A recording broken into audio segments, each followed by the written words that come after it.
I can't run as fast as I used to. Now what? Welcome back to the Run for PRs podcast, where we explore the journey of running, and that includes things just beyond the finish line. I'm your host, Victoria Philippi, and today we're diving into a topic that many longtime runners can relate to: the plateau, the regression, or maybe even the surprising late bloomer who has a breakthrough. It's a familiar story. You start running, you get faster, you hit all these PRs, and then things maybe start to change. Maybe your time stagnate, maybe injuries creep in, or maybe life just gets in the way, things get busy, and our training changes. The truth is, running performance isn't always a linear upward trajectory. There are peaks and valleys, and sometimes those valleys can feel pretty frustrating. But here's the good news. Even if you're not setting new personal bests at every race, you're still gaining valuable experiences, building resilience, and enjoying the many benefits of running. Today, we're exploring why progress isn't always guaranteed and why that's perfectly okay, and how to navigate the different phases of your running journey with a positive mindset.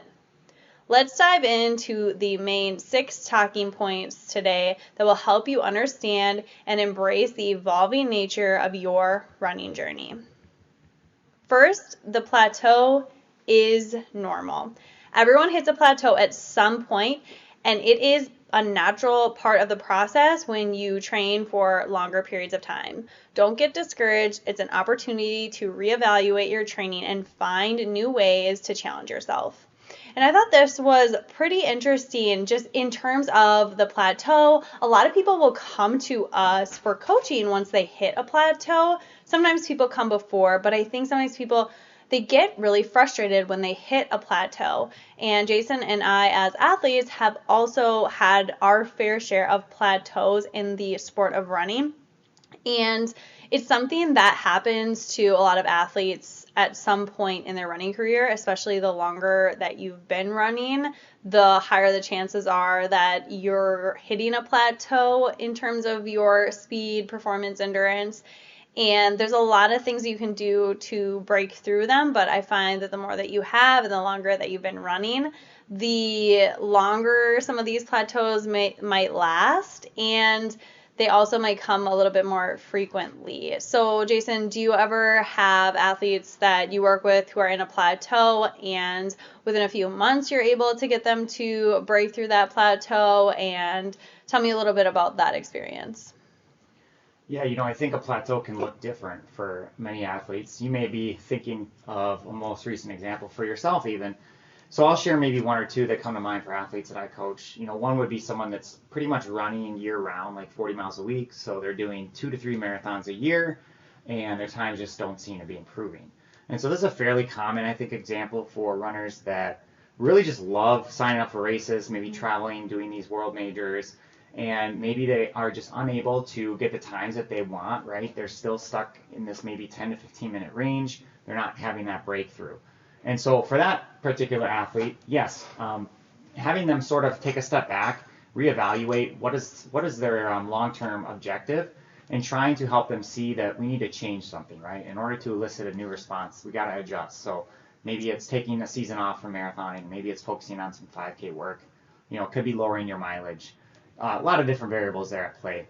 And the other type of athlete I would maybe think about that would assume that they had or reflect on this topic and think that, oh, I've been in a plateau myself in the past, would be someone that just maybe it's just 2 races a year, right? But they just don't seem to get any faster. And they maybe take some time off in between, and then they start training again. And it's just really hard for them to even get back to maybe where they were a few years ago, or the margins, the gains are very minimal, right? And so for this type of athlete, we would again have this reflection about what we could do to sort of elicit a different response for them. And it might look like more ramping up the volume, right? Or staying more consistent in the off season. So I think for every person, a plateau at some point is inevitable, even for an elite athlete. They just have to figure out how they can overcome it. Yeah, really good point. It almost seems like it was the type A runner versus the type B runner. The type A runner who's very consistent. They're always getting out there. They're doing their workouts year round, taking the off season. But what can sometimes happen with that type A runner that's being very consistent with the 40 miles a week, like you said, I often find that these individuals will tend to get stuck in a comfort zone, which, using that word when it comes to running is kind of funny because when we start running, everything's uncomfortable and we're getting outside of our comfort zone, and we sign up for that marathon and that's so far beyond our comfort zone, but then we become known as maybe a marathoner. Maybe we do marathons every year and that becomes our comfort zone. And so our comfort zone changes and we just stick to the workouts that we know, we stick to the paces we know, the mileage we know. And anytime someone challenges that or asks us to change the stress like you referred to, it can be very difficult for these individuals to do because they've experienced success to some extent by doing exactly what they're doing. But there's that law of diminishing returns where the specifics of exactly what you're doing come into play a lot more as you become faster. And so that's why these plateaus are really common in people who have been running for a long time and who have experienced success, because we do need to make little tweaks and to challenge you. And I think that's why coaching is really important, because a coach can see it from the outside and they can challenge you to become a better person and to become a better runner by challenging your thought process, challenging the way that you train so that you can reach that next level. A lot of times people think that coaching is just like a training plan and that they just tick off the box and do the workouts. But sometimes you really need someone to ask you to step outside of your comfort zone and do something completely different. Maybe that's reducing your mileage. Maybe that's going on more long runs, whatever it may be. Having those conversations and those hard asks from your coach and really diving into the little things like, how is your sleep? How is your nutrition? How is your recovery going? Or sometimes we have athletes who, we prescribe whatever the weekly mileage is and they're adding on a couple miles every day, or maybe they're not taking their weekly rest day, which on a 1 week basis, is that a big deal? No, but it's that tendency to just stick inside their comfort zone and do what they think is best instead of challenging themselves to do what is actually best and then really being able to reap the benefits of whatever that might be that they're missing out on by not challenging themselves to reach that next level. And then the other, more of the type B, like you mentioned, I think that's really common as well. The inconsistency year round will start coming into play once people become faster, right? So you take 6 months to train for your marathon, maybe 4 months, and then you do absolutely nothing or very minimal for a couple of months, and that does result in a loss of fitness. And then when you get back into training, it takes a while to build back up. And so maybe every single time you're doing a marathon, you're just doing like this same hamster wheel cycle because, well, it takes you 3 months to build your fitness back, and then it takes you 3 months to build up to a marathon, and then you just repeat that year after year. You're never really having a chance where you're building your aerobic base, you're building your mileage, you're building your speed. None of that's really available to you. So I think changing how you approach your training can help in a lot of ways as well for this individual.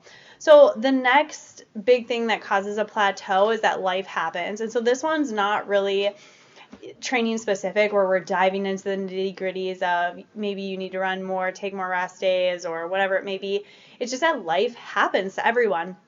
And over the last decade, I have given birth 3 times, had 3 kids, and we have moved so many times and changing careers, all of those things. So I know within any given calendar year, all of the things that I just mentioned might happen to someone, right? And that does impact your training and the time availability that you have and potentially how consistent you can be with your training.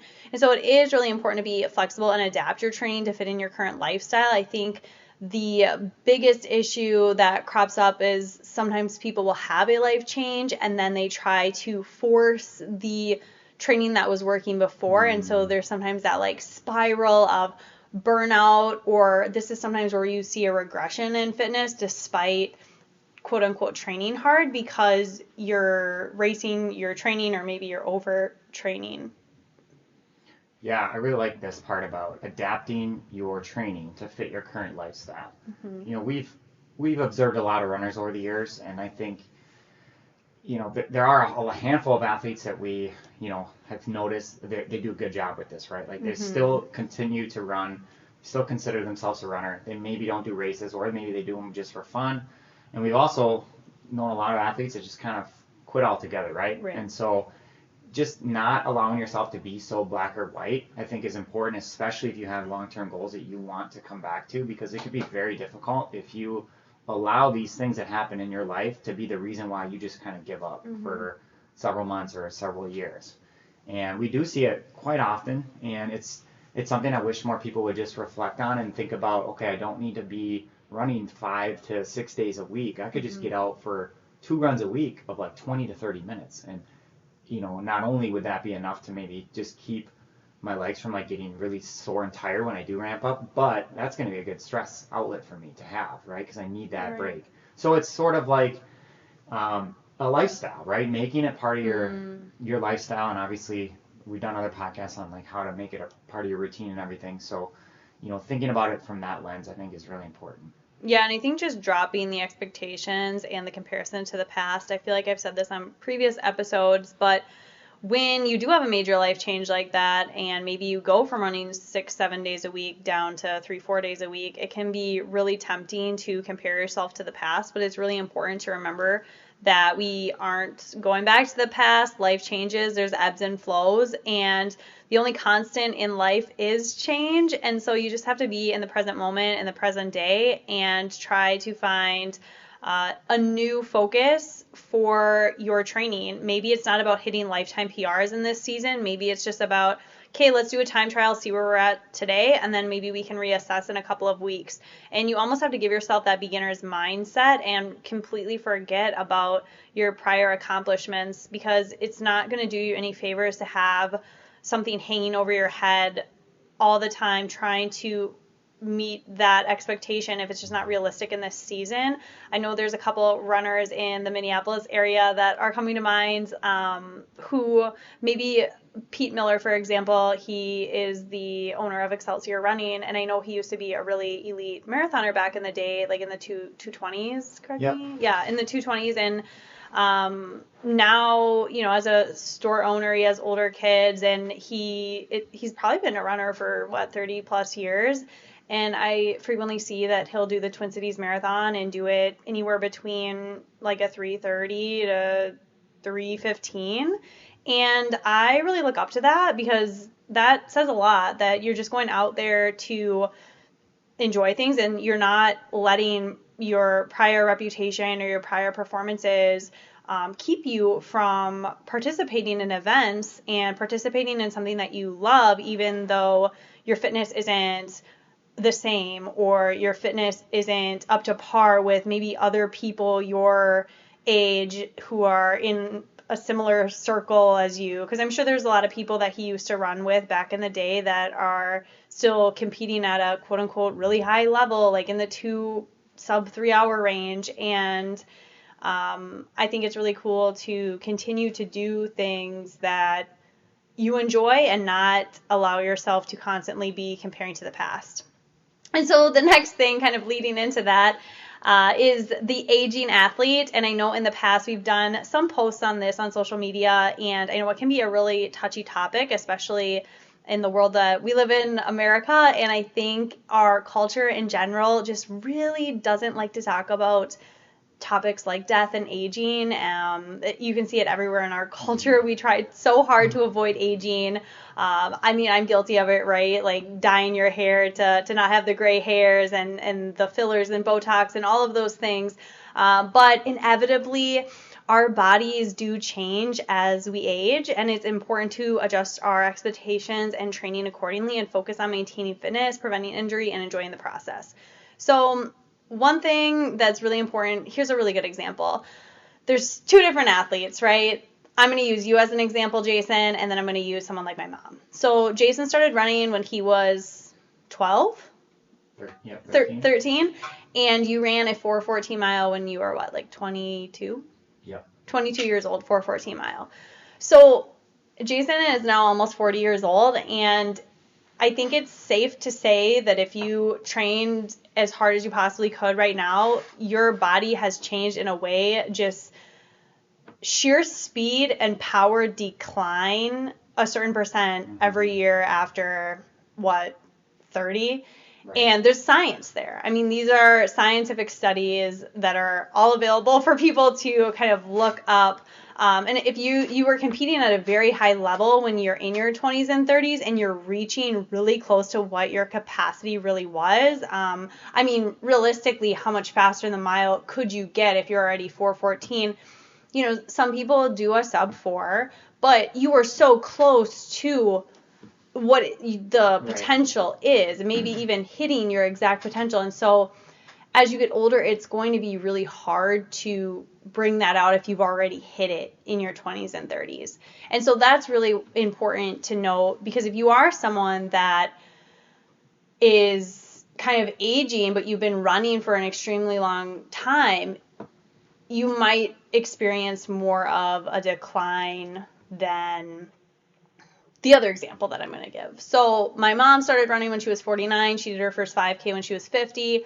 And she ran her first marathon when she was like 52, something like that. But even in her 60s now, she's running PRs. She's running personal bests, right? So she sets personal best in the marathon in her 60s.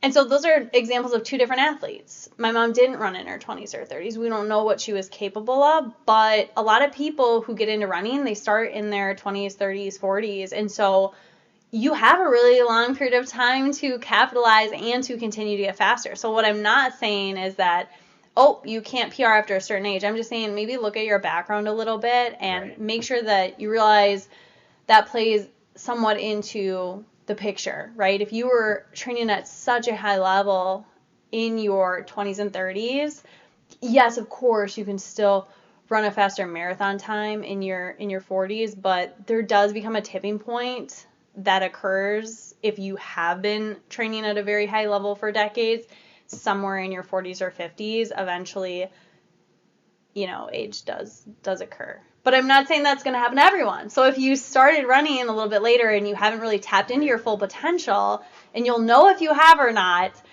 you can still PR well into your 40s, 50s, 60s, 70s, right? Right, exactly. And I think the more we look at longer distances, that delay will happen later in life. Right? Yes. So, yeah, for the 1 mile distance, for sure, like you're going to be in your prime in your 20s, early 30s. And then as we go up, like you could still probably PR in your 5K in your mid to late 30s, or, I've seen masters men in their 40s run really fast in the 5K, 10K. Right. So, but yeah, as you go up, you can still PR in the marathon when you're 40, 50. And so I like those examples. And I do think, we don't want to always compare to the previous versions of ourselves in terms of speed. And it's okay if paces feel harder than they used to. Maybe just focus on the process end more and just getting out the door. And, we recently got in a triathlon. I can't believe all of the people that are older that do these Ironman events. And it kind of shows me that, okay, it's not that difficult when you've had years and years of just all this aerobic activity. You're just putting one foot in front of the other, right? You're just keeping on going. And so it might be a lot to fathom if you've never done anything of that distance before, but you have to keep in mind these people have probably built up to it for years or decades. And so for them, it's not as difficult to just go out there and keep everything super aerobic, zone 1, zone 2, right? So. Yeah, really good point.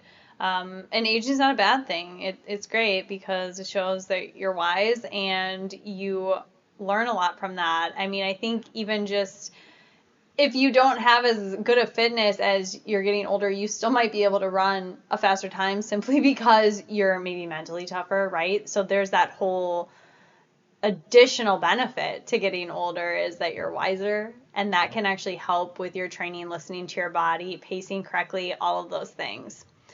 So the fourth point we wanted to cover was rediscovering your why. Sometimes a shift in your motivation can reignite your passion for running, explore new goals, try different types of running, or find new ways to connect with the running community. So this is huge, and I think it's really important. Sometimes people will get really stuck in their comfort zone. I talked about that a little bit earlier in this podcast of people who hit that plateau. sometimes because they're stuck in a running comfort zone. So maybe that's you've been training for marathons twice a year, every year for several years, or maybe you always do that fall marathon, or maybe you only ever stick to half marathons and you're curious about doing other things, but you're afraid to kind of take that plunge and step outside of your comfort zone.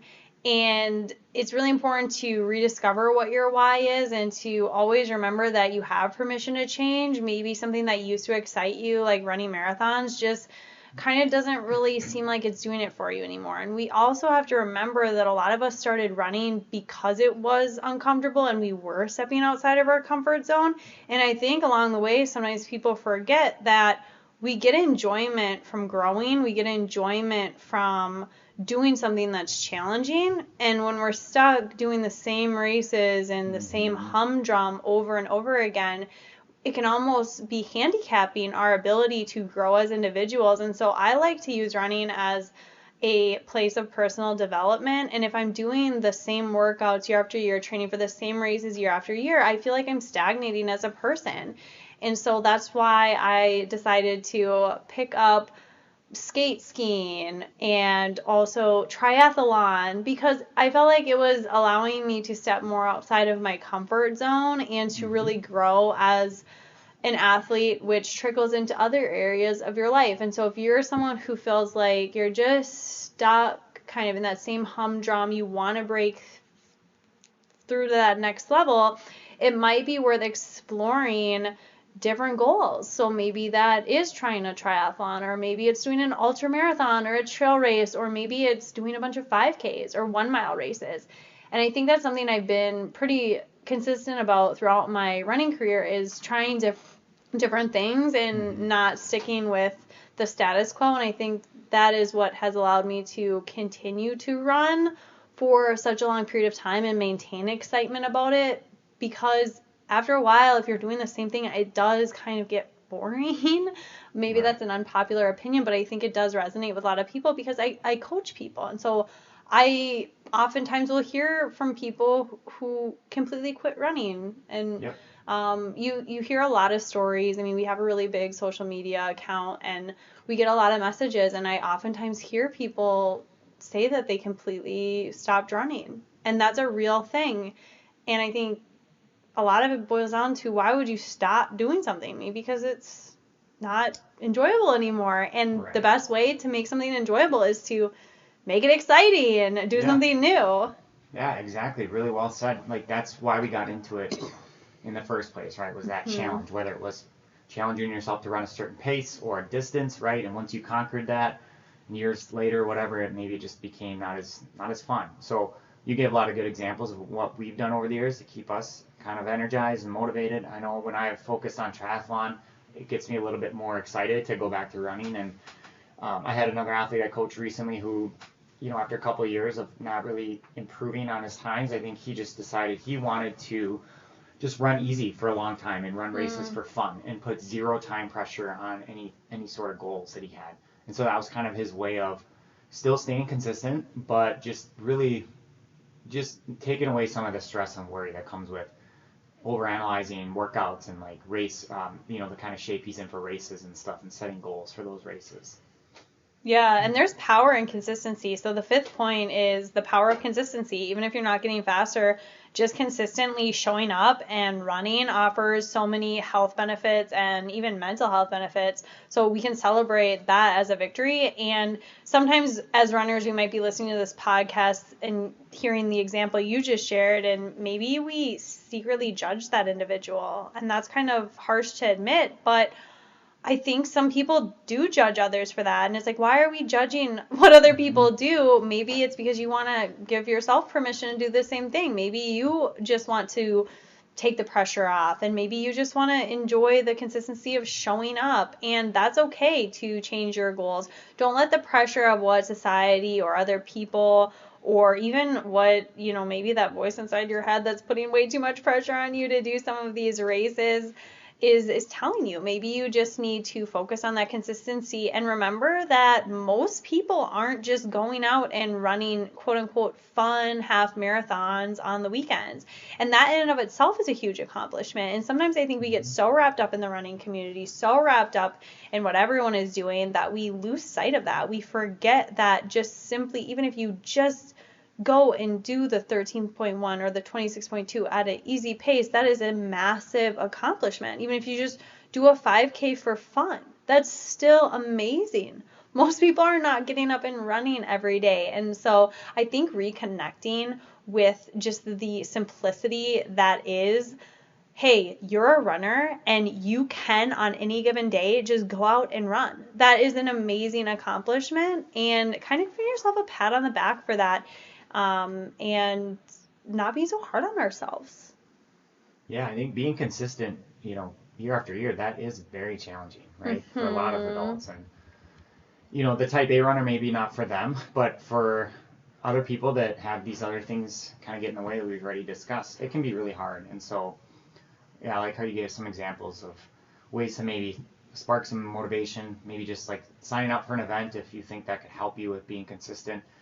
Like, reflect on yourself and your past tendencies, figure out what you could do to be a little bit more consistent. And again, it doesn't need to be all black or white. It could just be, I'm just going to run like 10 miles a week and I'm used to running 30 or 40 or whatever that looks like for you, and just find a way to make it happen.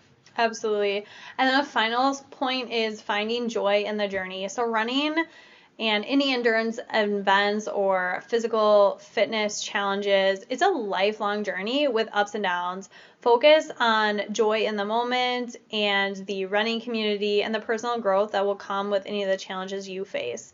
One of the things that I have done in the last couple of years that have really helped me reconnect with the joy of training is working out with other people consistently every single week. I try to have at least one of my workouts be with one or more individuals. And that's something that I've been doing since 2022, because I find that before, when I wasn't doing that, I was not really enjoying my training as much, and I felt really kind of isolated, and there was just like a lot of negative energy surrounding my training. And then once I decided that I was going to commit to running with other people, because I was inspired to do so, just with COVID and everything that happened, I wasn't really seeing a lot of people in general. And I was like, well, I could just find time to run with someone, and that could kind of kill two birds with one stone. I could socialize plus get my workout in. And I am someone that used to be a really big lone wolf. So maybe some people are listening and are like, Victoria, I would never run with another individual. Running is my alone time. And I used to be like this. I hated running with people. I just wanted to have my headphones in. But I just decided, hey, I'm going to step outside of my comfort zone and just try this and see if this does anything for me. And it actually was a huge game changer, and I had my best breakthrough year in running that year, because I was focusing more on how many times I could run with different people, and I was more focused on the other people who I was running with and less focused on my own training. I think there was one individual I was running with all summer pretty consistently who was training for like a 4:30 marathon, and we were doing a lot of runs together at her easy pace. And so I was just getting lost in conversation, and then next thing you know, I'm in sub 3 hour marathon shape. And that was with doing a lot of my easy runs, really chill, really easy, just focusing on having conversations with people. I have another training partner that is more of like a 3:04 marathoner, so she's pretty quick. And so sometimes I have to reserve special days when I run with her, because I know it has to be a little bit faster. We can't have a lot of those like chill convos.